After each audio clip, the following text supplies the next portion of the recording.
بله پروسەیەک لە ڕۆژاوایی کوردستانی لە باکوور و وڵاتی سووریەی برێوە دەچێ ڕێوە بریا خۆسەر دخوازن هەلبژارتنین شارێداریان لەدار بخەن ئەوەیەکی بەرتەکەین گەلک بەرفەرەح بە تایبەتیژی لە تورکیە دروستکردنە لەسەر vê میژارەی شرۆڤەکاری سیاسی و مامۆسایی زانینگەهی دکتۆر کاوا عەزیزی لە ستودیا کوردستان 24 میهوانی منە خێراتی کێکەی کاوا کێکەی کاوا 11 مێهێ ڕێوە بریا خۆسەر دەست نیشان کردیە گەلو دێ بکارێ بە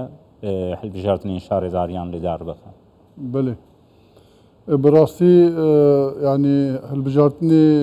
ريبريا خسر لازم هاشا ند وقت خدي ونجي او جينجها آرامي و آزادي وشفافية او تشانا نينن اوایک دو اگر گو راستی جی اف هالبجارتنا تشتك بگوردا یا گوردنك آني با دیسا تشتك باش بو لی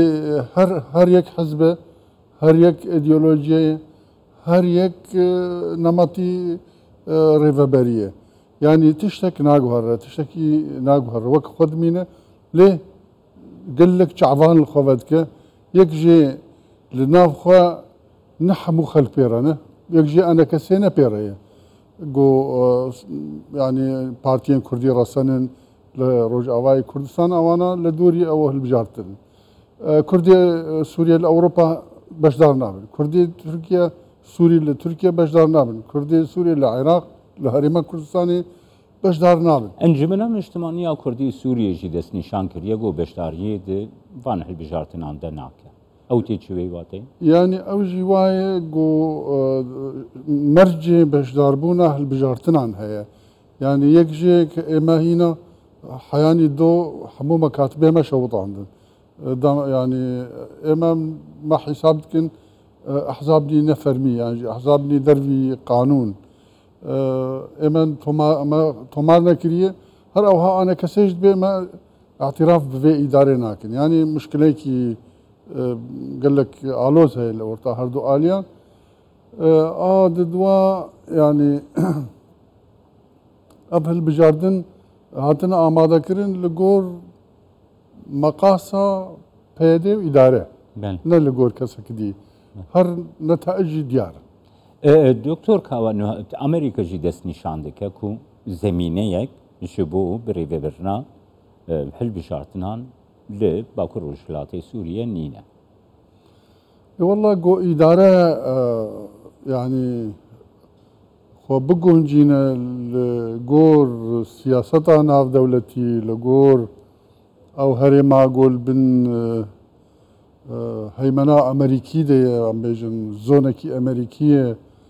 يعني قالك او تشيقو امريكا هاد بيجي ريبريا خسر ليه قهدار به للاسف يعني قهداري تشقناك يعني بس قهداري خدك والقور خدك او ريبريا خسر جي مزان البن كاريجريا بيكيكي بله دكتور كاوا هلوستا تركيا تشاهد نرخني تركيا هلوستا قالك تند برتكين قالك تند نشان ده كل سر عرديجي براسي نوسا يعني تركيا قالوا زمينيه كي جبوي برسكركين خوي ناف خوي دستلاتكو دحل بشارتنان دون داكر ديسا دخاسي بيلك نجات فرسي لتركيا درست بك هلوستا كي وسا نشان ده يعني جبراسي مترسياوي هيكو ستاتوية كي de facto الورتيكر يعني ايش عليه كي براسيجي تركيا او تدخلات تركيا لناف سوريا جواناجي الكهرباري ريبريا خسر ده او وك دستوردانه كي دركيه يعني من وك شخص يعني نبس لاداره ذاتي دستوردانه دركي لا كهرباري سوريا ده من لقلنينا او هيك دو يعني او تشتيقو تركيا خاص بهانيه يعني نه مثلا انه هالبجاردن بك باشا او هالبجاردن كي تقبول لك بس او هي تقبول لك يعني مشكله او يجي مشكله هيك نوصل دوا اجي اسيا تركيا مشكله تركيا نه بس بالريفا بريا خسر يعني مشكله تركيا وقت ورا محطه كهرباء بتقينا اوي قطب كسر خلقيه مصفاي بترول بتقينا خلق بسوتماني يعني جيرخانيا يعني جيرخانيا مدني ددي نكهرباء نآب نخدمة جزاري أو جوا أصلا حمو خلق خصنا كريزة برانينا جو جنمي جوتي آرام بكرن بوي سببك أوانجي كري مرجع إنه تركي أبوريا ما تيك داية أو بريهانك أو تشانا شاك دكان يعني هر أو ضربة تركيا نبس لريفا بريا خسرن لصر حمو ملت تأثير أخوة كي كاو إنها دولة بحشري تزاني سروكي قشتي